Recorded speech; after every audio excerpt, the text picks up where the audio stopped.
Good morning. Welcome to Member Focus Monday. I'm Cristina Schaefer, Social Media Manager for HAR. I am joined by two very special guests this morning that we're excited to hear from. We have Travis Herzog, who is the Chief Meteorologist for ABC 13, and we have Alan Black with the Harris County Flood Control District. Welcome, gentlemen. Good morning. Good to be here. Thank you, and thank you so much for taking time out. I know this is a busy time for both of you, so we will get into all of that. We have a lot to share this morning about hurricane preparedness, flood preparedness. So if you haven't yet, take a moment to like this video, share it with your sphere of influence. What we are sharing this morning is not just for realtors, but for consumers as well. So we want to make sure everybody knows about the important information these gentlemen have to share with us this morning. So, and I see a lot of you tuning in and saying good morning. So good morning to all of you. Travis and Alan, if we could, just to get started, some brief introductions, who you are, what you do, your background, etc. And we could start with you, Alan. Hi, good morning. My name is Alan Black, and I'm the Director of Operations here at Harris County Flood Control District. I grew up here in Harris County, went to Klein Oak High School, spent my whole professional career here, half of it as a consultant, and the last 12 years working at flood control, to where now I oversee the planning, engineering, construction, and maintenance of all flood control's infrastructure. Excellent. And Travis? Hey, I'm a fourth generation Texan, born and raised in San Antonio. Went to Texas A&M, got my degree in meteorology. My wife is from Sugar Land. We met at A&M, and we've been in Houston now for just over 14 years. All of them at ABC 13, and it's been about a year and a half since I've been in my current position as your chief meteorologist on Channel 13. And I'm really excited to be here this morning. And my hope is that everyone walks away with one nugget that you learned from both Alan and from me that will help you going forward this hurricane season. Yeah, definitely. And of course, we're seeing some whoops coming in the comments for you there, Travis. All right, excellent. So if we could, I just want to get into probably the question that's likely on everyone's mind, and that is to you, Travis, and that is, what can we expect for the 2020 hurricane season? The simple answer is we don't know. And so we always have to be prepared. And I've prepared some slides for you to kind of explain what I mean by that. And right now, actually, we have two tropical waves that are potentially impacting us over the next 5 days. Just this morning, the National Hurricane Center gave the one offshore a 10% chance of developing before it moves inland. Not too concerned about that one, but there is another one coming in later this week that could be a more prolific rainmaker for Southeast Texas. So first slide I want to show you is an outlook from the National Hurricane Center of how many storms they expect to develop this year. And Cristina, I don't see it on my screen, but is it visible? Yes, they can see it though, yes. Okay, well, that's all that matters, is that you can see it, not me. And so if you look at the outlook, what this does is the National Hurricane Center looks at past pressure and ocean temperature patterns and figures out how many storms form under those conditions in past seasons. And then they come up with this outlook for a range of number of storms that they expect to develop. And for this year, they're saying we're expecting 13 to 19 tropical storms with names that get named, whereas the average is 12. They expect 6 to 10 of those to become hurricanes, and 3 to 6 of those to become major hurricanes. And that's when they reach Category 3 status or higher. What this outlook does not tell you is where these storms will go. And that's all that matters to us. You could have 13 to 19 named storms form over the water and not one of them touches land. And we've seen that in seasons past. Then you have seasons like 1983. Let's go to our next slide, Cristina. This is a year in which we had 4 named storms. Most people would say that was not an active season. We only had 4 storms. One of those happened to be a storm named Alicia. And if you've been around here a while, you recall back in 1983, Category 3, Hurricane Alicia, coming into the west end of Galveston Island and then rolling right up the Gulf Freeway into Houston. It was a devastating hurricane for our region. So it doesn't matter how many storms form. What matters is where they go. And so we like to say it only takes one. And that's why we have to prepare, because ahead of the season, we can't tell you where they're going to go. Even 2 weeks in advance, we can't precisely tell you, but we can start getting a good idea in about a 2-week window of when things will develop, and especially within a 5-day window of where they will eventually track. And so we have to do certain preparations well ahead of time. if we're going to be wise about it. And then other preparations we finalize as it becomes more likely that something's going to form. Let's go to our next slide. I want to quickly show you just kind of historically what happens during the progression of a hurricane season. And this graph that you're seeing, the red shaded area is the total number of named tropical storms on that date. And it goes from June all the way through November, which is hurricane season. The yellow area is how many hurricanes have formed on that particular date. And you'll notice that in June and July, there's really not a lot of activity. But you see this big ramp up that occurs in August, and then there's this big crescendo around mid-September, September 10th being the traditional climatological peak of hurricane season. So the meat of the season is still ahead of us. Now in Texas, we can get hit in June, we can get hit in July, we can get hit in August, September, all the way into October. Typically by mid-October, we're done. And so if you go to our next slide, this is a look at where August hurricanes typically form and track. And notice there's one path through the Caribbean right into the Gulf of Mexico aimed towards Texas. So August is definitely a month that has not been kind to us. Next slide, I'll show you September. We again see this pathway from the Caribbean through the Gulf right in towards the Gulf coastline in September. And September historically has been a very bad month for the state of Texas. Think of Hurricane Ike. Think of Hurricane Carla in 1961, a Category 4 that sent a 12-foot storm surge all the way into Galveston, even though it made landfall in Matagorda Bay. And then, of course, there's the Great Storm, the Great Galveston Hurricane of 1900. That's the most infamous hurricane in U.S. history because of the tragic and enormous loss of life that occurred on the island. So September is a month that we definitely, no one takes vacation on our weather team in December, or rather in September. Then we get to October. And now you're going to notice a big shift in those tracks. And you start seeing them kind of turn to the right towards Florida and up the East Coast. The reason that happens is because the cold fronts, we hope, start arriving and cooling us off from the summer heat. Well, those fronts are carried along by jet stream winds that happen to blow from left to right or from west to east. And that typically steers the storms away from our part of the Gulf of Mexico. In modern times, the latest on record that we have had a hurricane make landfall on our shore was Hurricane Jerry in 1989. That was October 15th. So I usually say by the time we get to mid-October, we can kind of breathe a sigh of relief. We still have to keep our guard up because there can always be what we call those tail end events that are very rare.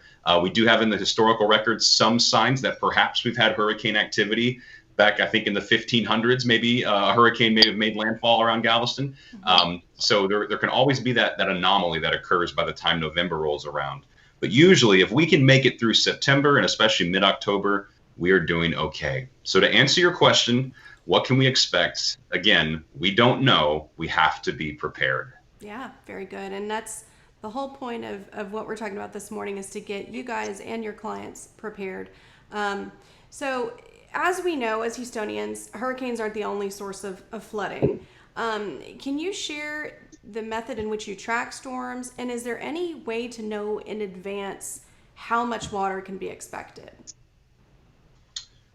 Well, I'll tackle the tracking of the storms, and Alan, maybe you can weigh in on how much rain we expect in advance and what we do and don't know about that.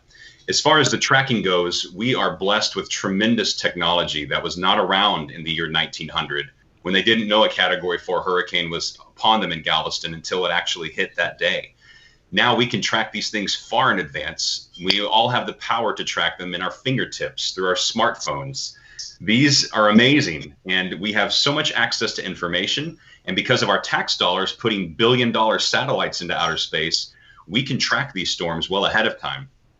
For example, Hurricane Harvey.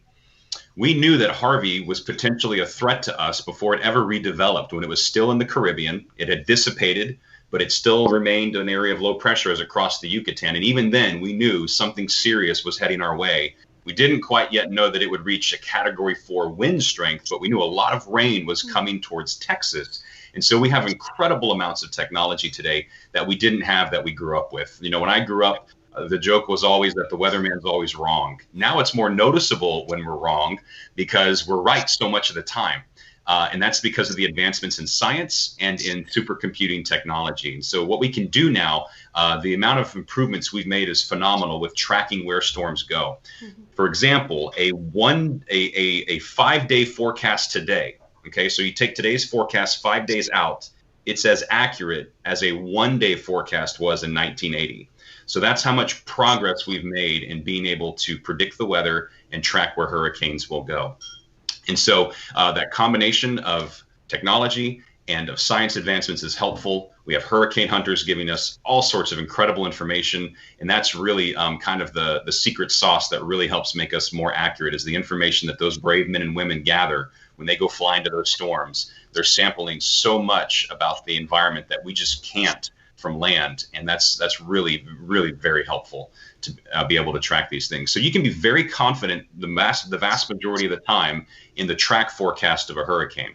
What we can't be as confident in is the strength of the storm when it makes landfall, and exactly how much rain and where it's going to fall. And for a little more on that, I'll toss it over to Alan. Yeah.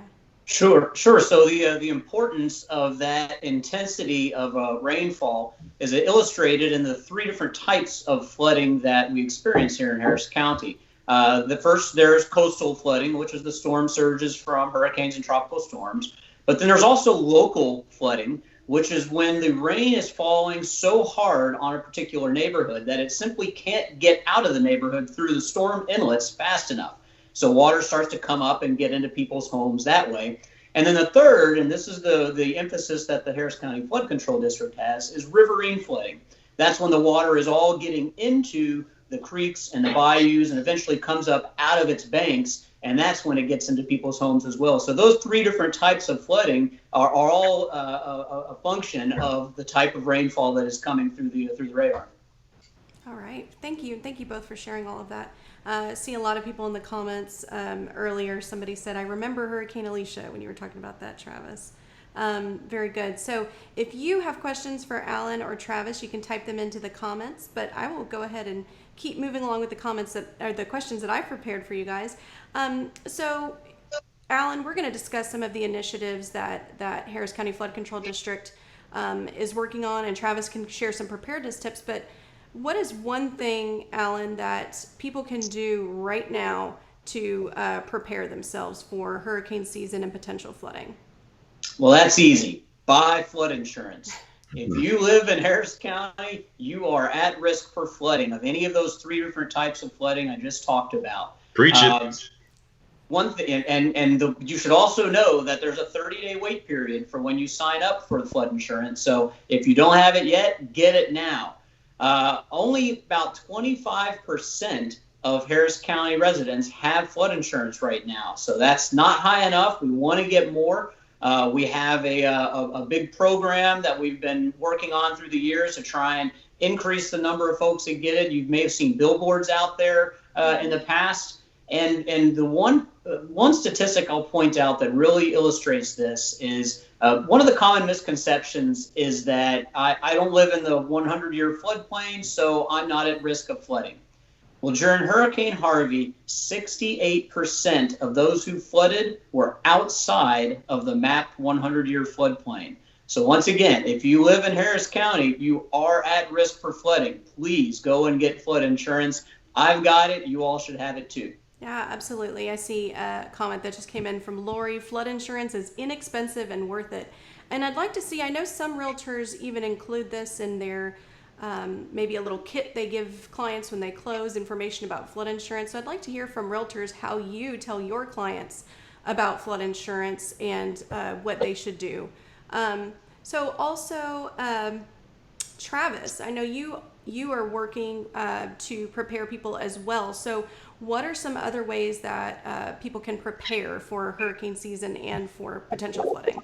Sure. So at your local Kroger, we have these nifty hurricane tracking guides. And on the back of there is a checklist of all the different things that you can stock up on well in advance of a hurricane. And that's the beauty about hurricanes. People often play this game of what part of the country, what natural disaster would I rather face? A hurricane, a tornado, a wildfire in California? I would say a hurricane is the one I would want to face because we can see them coming a long way in advance and we can prepare for them well ahead of time. You go to the grocery store, you grab a few extra cans of vegetables or tuna or whatever it may be. You grab a few extra bottles of water. Over time, you can accumulate a reserve of food that can be on hand to prepare for that. And so the key things that we need during a hurricane to survive are food and water. and certain medications that you want to make sure you have plentiful access to those if you rely on those. And you want to make sure that you can basically last for 3 days food and water supply without any electricity. If you don't think you can do that, or you have a medical condition that might prevent you because you need electricity to be hooked up to operate a machine to do something, then you want to register in advance for an evacuation. And there's an important number that you need to know, and that's 211. You call 211 and you can register in advance to be one of the first priorities to be evacuated out prior to a hurricane for medical reasons, along with the coastal residents. So even if you live inland and you're not in an evacuation zone, but for a medical reason, you need to get out or you need to get a loved one out, you register there, do it ahead of time so that you can get first access to get out and into a safe place. And so it's important to be prepared by the supplies that you have, but also to have a plan, know what you would do. If a hurricane is coming, what are my risks and what am I going to do to protect my family and protect my property from those risks? As far as protecting your property, the simple things you can do is, trim back trees that are near the roof line so that you don't have any big branches coming down into the roof. Make sure gutters are cleaned ahead of time so that the water can flow like the Harris County Flood Control District hopes it will, and it's designed to. That's one of the biggest problems we face at times is clogged up gutters. And one example of that was Hurricane Ike in 2008. A lot of debris came down with that storm. And in my particular neighborhood, we had culverts and ditches, and they were filled up with debris. And the next night, a rain band came across the city right along the I-10 corridor and dumped about 10 inches of rain in one night. And because of all the debris that had clogged up the culverts, my house flooded because we were upstream from a clog. And so those are simple things that we can do to help prepare and hope for the best whenever a storm comes. Very good. Very good. Thank you. And I see a lot of our members commenting things that they do, that they encourage all of their clients to purchase flood insurance. And I think this is something that we've heard in the past. And Travis, you mentioned earlier, we can't predict where that water will fall, right? Or where that water is going to come from. So we actually don't issue evacuations based on rainfall. The science isn't there. The reason we issue evacuations is for that storm surge high tide that Alan mentioned earlier. And so as far as rainfall, we just don't know exactly where the heaviest rains are going to fall in advance of the storm. And that's why we don't evacuate for those reasons. Okay, very good. So we have a question that came in from Deborah. How would you say, pardon me, how would you say the storms today differ from in the past, like Harvey, et cetera, considering environmental changes like global warming? How does this affect the impact of a potential hurricane? If either of you want to touch on that. So how about I start with the flood control side of things, and that is our models and the floodplains that those models predict for many, many years were based on very old data, 40-year-old statistical data that said that a statistical 100-year rainfall would be 12 to 13 inches of rain over a 24-hour period. And so all of those models that develop the floodplains are based on that information. Well, NOAA, which is the National Oceanic Atmospheric Agency or Administration, I always forget which one, they started a study prior to Harvey, completed it after Harvey, and included Harvey data that yielded a new statistical 100-year rainfall. And that is close to 16 inches of rainfall over a 24-hour period.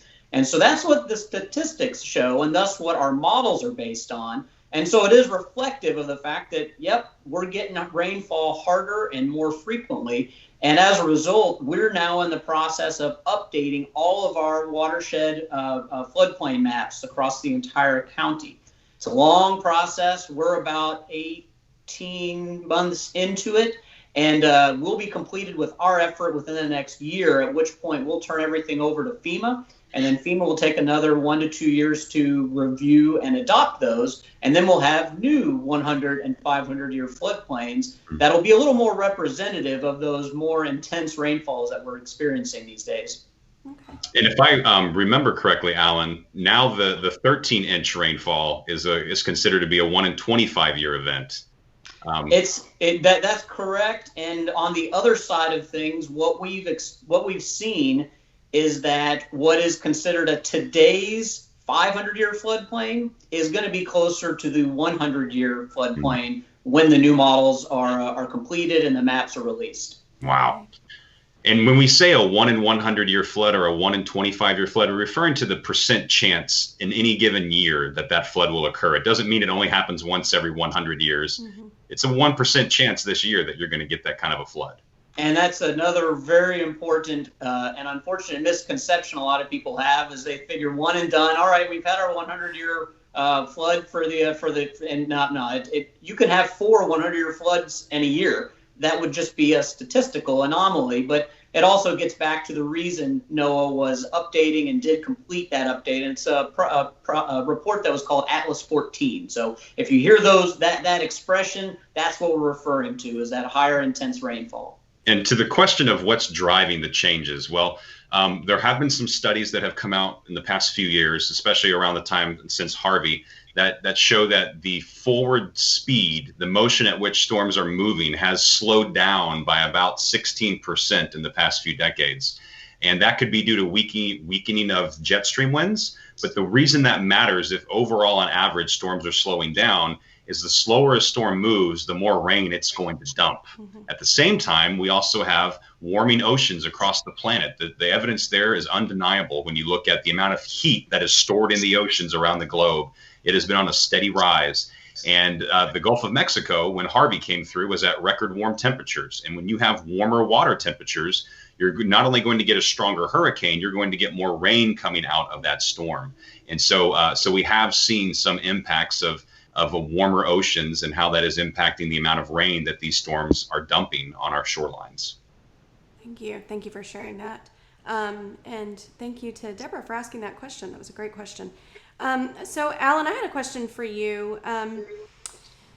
Something that we've seen, some Texas legislators are pushing to have a coastal spine built in the Gulf. What are your thoughts on that, and how much would that cost? So I'll start by acknowledging that's not a flood control led initiative. It's not to say we don't support or work against or for that particular effort, but the fact is that yes, coastal surges are a big problem for the entire Gulf Coast, for Texas, and for this region and the refineries that we have. And so what has happened is the Corps of Engineers with the Texas General Land Office, and they are the local non-federal sponsor that's required for any federal project. They have undertaken a study to look at that coastal barrier. You can go to their website. I looked it up this morning. It's called coastalstudy.texas.gov. The last I heard was that the overall price could range anywhere between 20 to 30, maybe even more $billion. That's with a B. So it would be very expensive.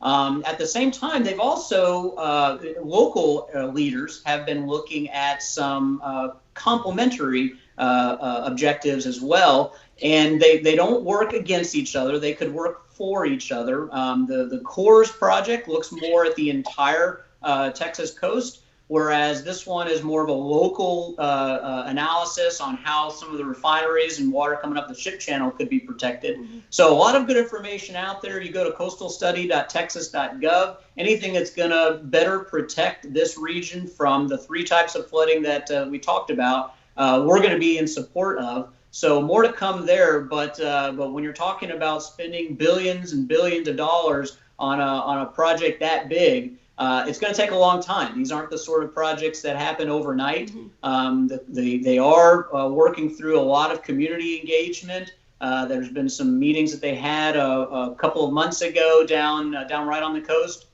and you can expect those meetings to continue. So a long way to go, but they do have the tools in place, the studies underway, and hopefully that will eventually lead to a good project that will bring some additional protection to the coast. Excellent. Stephanie asked a question about bayou widening. How does the bayou widening play into this local rising water flooding?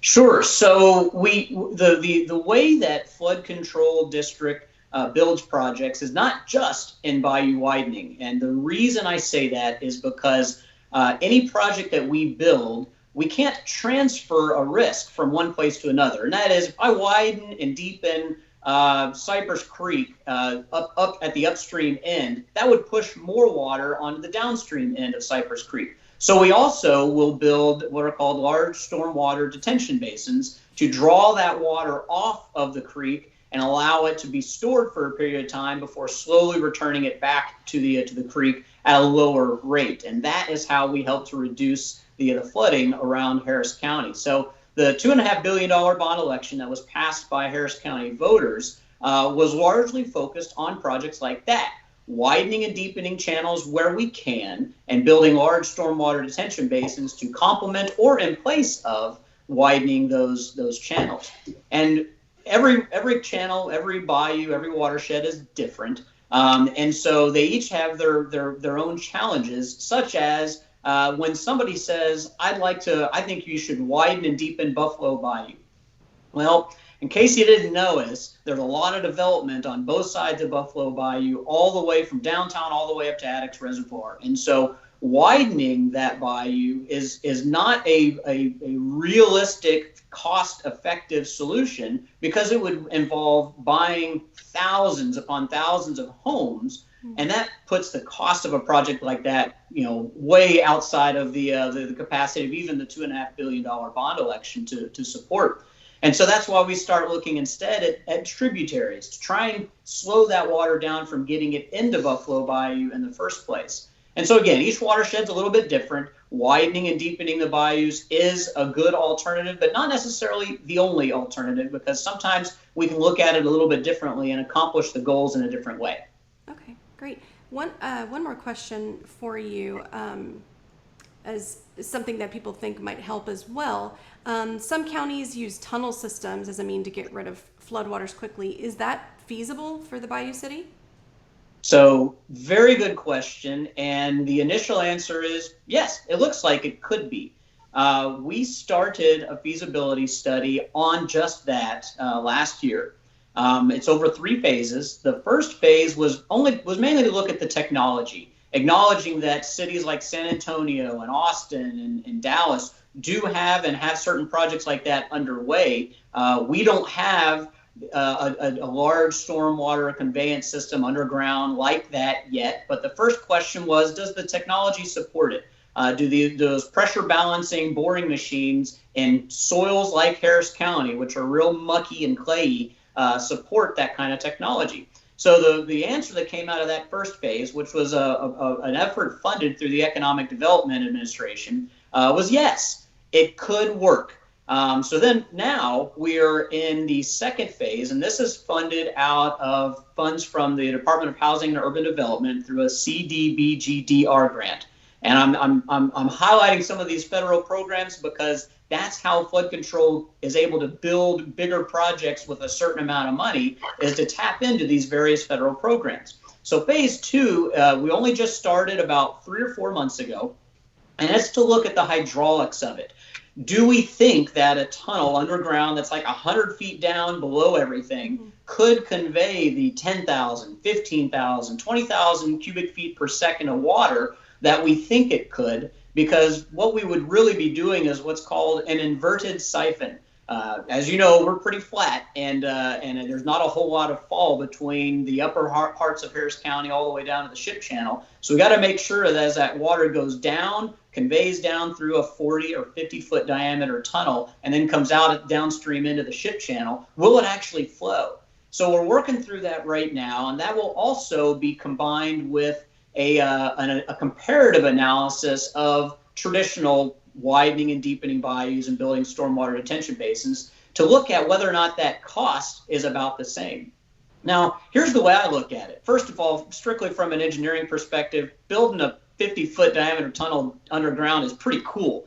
I had the good opportunity to tour a very similar tunnel that they're building up in Washington, D.C. as part of the D.C. Water Project.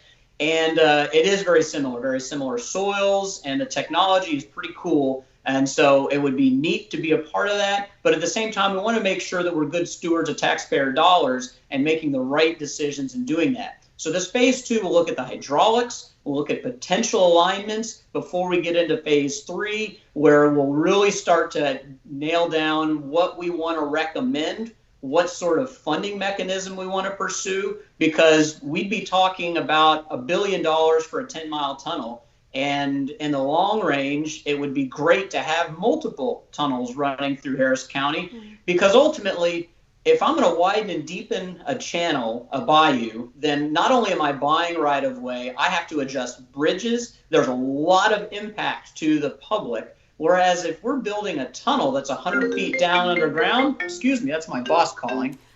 So if we're, and that was Russ Poppy, Executive Director of Flood Control. He apologizes he couldn't be here himself. So if we're building a tunnel that's 100 feet underground, there will only be impact at certain points along the way where we've got to get that dirt out of the tunnel and haul it away. And so there's a lot of balances that happen there where the tunnels could make a lot of sense, especially when you talk about the alternative and the impact it'll have to the public. All right, very good. So we spoke about this earlier a little bit, but Dorothy had a question. Would gutter cleaning and debris removal on a regular basis help with flooding? And whose responsibility would that be? Would it be the state's responsibility? So the responsibility for cleaning gutters, it largely falls to the local municipality. If you live in the city of Houston, those drains are the property of the city of Houston. They own and maintain those. If you live out in unincorporated Harris County, likely it's going to be your municipal utility district or the precinct in which you live, precincts 1, 2, 3, or 4. But the question you asked was, does it help to clean those things out? And that goes to that second type of flooding that is experienced in Harris County. It's local drainage. Not only does rain sometimes fall so fast that it overwhelms the storm drains, sometimes if a storm drain is clogged, the area can and will flood. So yes, if you have the means and have the capacity to safely do so, then making sure that the local inlets around your house are clear and free of debris are very helpful. At the same time, the more debris that still goes down into those drains and then gets out into the channels and then into the bayous, that can collect there as well. So keeping things out of our storm sewers, apart from water, is always beneficial to help on those types of flooding. Very good. Very good. Thank you. All right. So I had one more question for each of you, and I still see questions coming in from our members, so we'll take a look at those as well. But any other, I know you've both mentioned projects and initiatives and things that you are working on. Are there any other major projects or initiatives that we should be aware of? We can start with you, Travis. Yeah, one thing I just want to jump in on is this isn't necessarily a project, but one of the keys throughout hurricane season when it comes to the weather is to stay informed. And one of the things that we've done at ABC 13 is we have created a special tropical update page. It's abc13.com/tropical update. And if you go to that link, you will get a daily tropical video that's going to give you a broad overview of what's happening. And on a week like this week, when we have a development threat in the Gulf of Mexico that's aimed right at Texas, we're going to be updating that 3 to 4 times a day to give you the latest information. And so one of the keys for preparation that I forgot to mention earlier is to stay informed, especially during this time of the year. And then this kind of the week, you want to stay a little more informed and aware than normal because of what's potentially coming our way. So abc13.com/tropical update. Also, if you go to abc13.com/hurricane, there's a link on there that says, here's where you can pick up a hurricane tracking guide. In that link, we'll have a printable map and guide. And also there's a link to our hurricane special that we issued in May that has more about preparations and what's to come in the season ahead. And another thing that you can do is you can always follow us on social media. My social media handles are all uniform. They're at TravisABC13. On a week like this week, my family can attest to this. I'm glued to my phone a little more than normal, and I'm issuing updates throughout the day because I care about making sure that our community stays informed and aware. And this is in a non-alarmist way. We're just calmly keeping you informed and aware so that you can make the decisions that you see fit for what's going on. Wonderful. We greatly appreciate that too. Alan? Great. And so, Cristina, could you show those last couple of slides that I've got, starting with the bond approved on August 25th? Mm-hmm. So as many, or if not all of you are aware, voters did pass a $2.5 billion bond election back in 2018.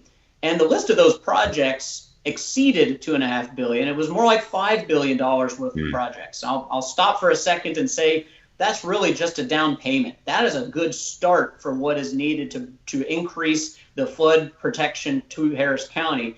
But in this day and age, it's really more like $60 billion that we would be needing in order to truly provide a 100-year level of service, is what they call it, to Harris County. So anyway, that $2.5 billion, coupled with what we hope will be federal partners, if you go to the next slide, is hoping to yield as many as $5 billion worth of projects. And the federal government doesn't just write a big fat check to flood control and say, here, go do good work. We have to apply and advocate and sometimes fight for those dollars to bring them to the region. And we've been pretty successful so far. Since Harvey, we've been able to bring in about $678 million in federal funds. So it's a great start. We got more to go. But at the same time, we're also full into implementation of that bond program. Prior to Harvey, flood control was funded at a capital level at about $60 million a year. In order to build $5 billion in projects over 10 years, you do the math, it's about $500 million worth a year, and we've done really well so far. And in fact, during this COVID-19 pandemic, we have not stopped working. We've advertised more than $80 million worth of contracts just during this pandemic alone, since the stay-at-home. I'm working from home. Most of my staff is working from home, but we're still getting projects out and building them because construction activity is considered an essential activity. So if you go to the next slide, please. The next thing that you can also do to help educate yourselves as to the flood risk that you are at and your clients are at is to go to our website, that's hcfcd.org. And I want to highlight three particular components about our website. The first is the highest level. Up there in the top left, you see Find Your Watershed. You can type in your address and it will tell you which watershed you live in. And that's really important to understand because people who live in the Brays Bayou or the Sims Bayou watersheds probably already know this, but we'll notice that when a flood comes, the water comes up very quickly and it goes down very quickly, sometimes even in the same day. Whereas if you live in the Cypress Creek watershed or the Willow Creek watershed, you know that the water comes up and it stays up. It stays up for sometimes a week, if not longer. I live in the Cypress Creek watershed, so I'm very much aware of that. The next thing that's really helpful is to know what projects we're working on. The next thing I have circled there on that same slide is resilience. If you click on that, and you can go to the next slide, Cristina, that will bring up an interactive map that you can zoom in, zoom out, and click on any one of these projects that we're working on. It's reporting live financial statistics from our systems to show you how much we've spent on that project and what the prospects are for completing that. Our project life cycle is not short. It's anywhere between 3 and 5 years because we need to identify the right project, go and study that so where we know we're making the right choice with taxpayer dollars, and then the acquisition for right-of-way, environmental permitting, and then finally designing and constructing a project. It just takes a long time, unfortunately. Sure. So then one more slide, if you could, Cristina, back to the main website. And this is the last tool I really want to point out to you guys. I've circled the interactive mapping tools. There's a lot of great stuff there. So you go to my final slide, Cristina.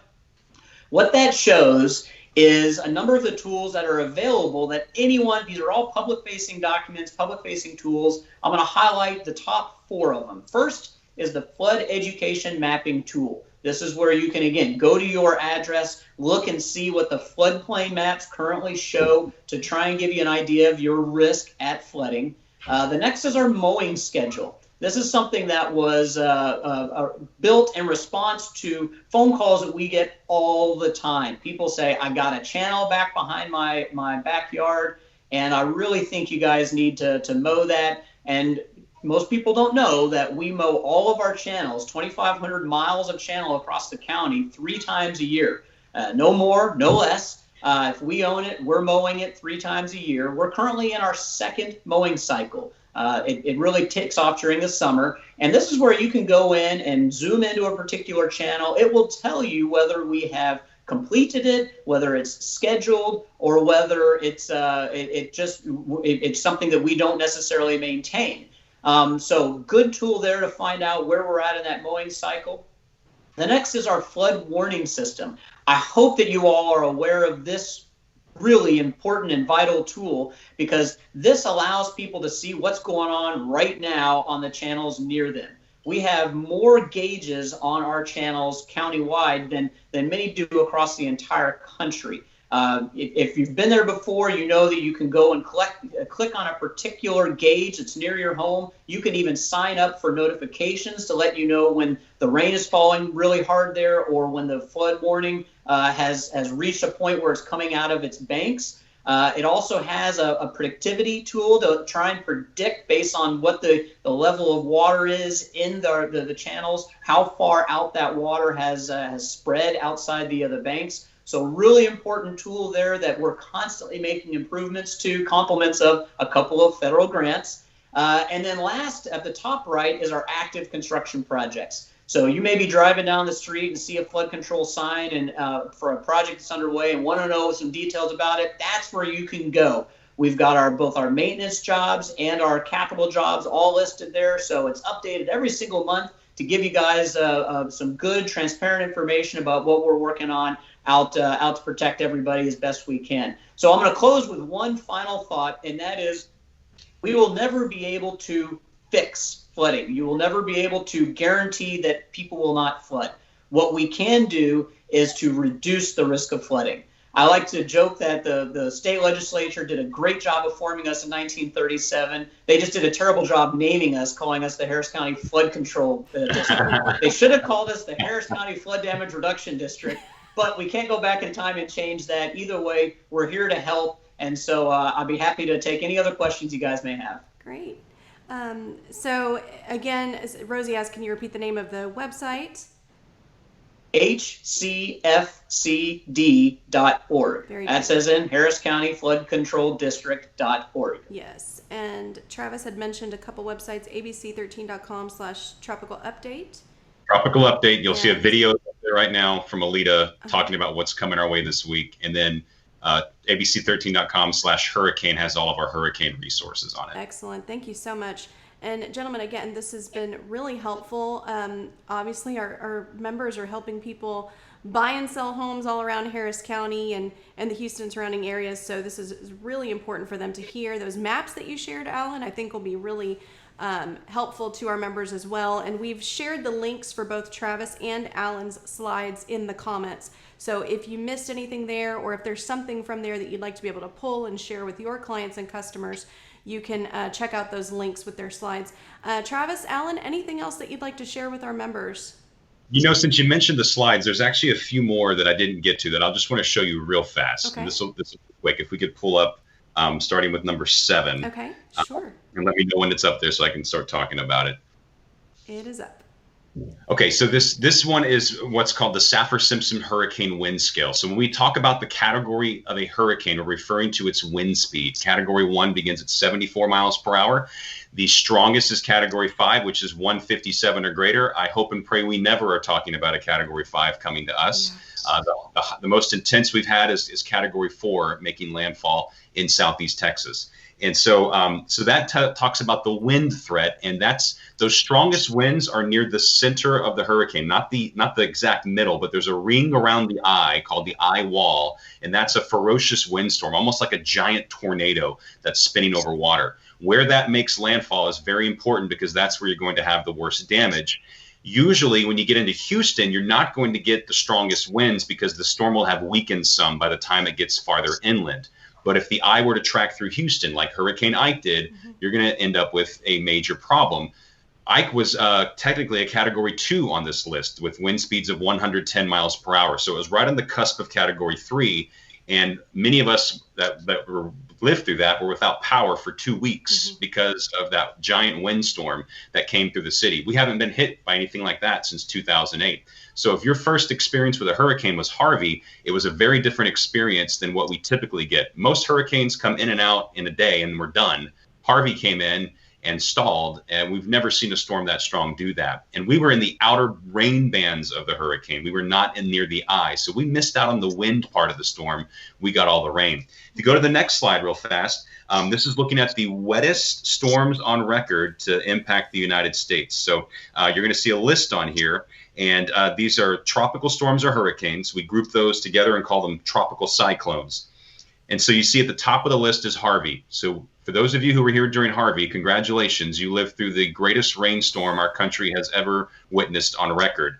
But if you look at those other ones that I've highlighted in red, Amelia in 1978, Claudette in 1979, Imelda just last year, these were all storms on this list for the entire United States that hit Texas, and all of them but Amelia were right here in Southeast Texas.